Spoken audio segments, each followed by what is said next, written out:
Hello, in this video I want to show you how to make macro photos with XIAOMI 12S Ultra.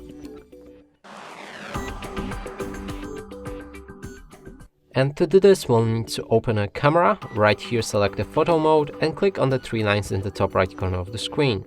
Select macro, and now we can pick up our phone. Place your phone about 3 to 5 centimeters away from the object you want to take a macro photo of.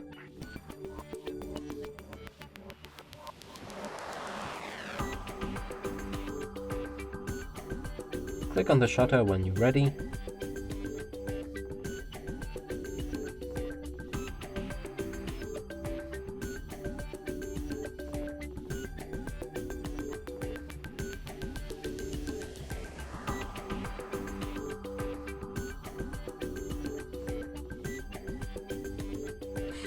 And that's right here how you take a macro photos. And that's it for this video. Hope you like it. Please consider subscribing to our channel, leave a like and a comment below.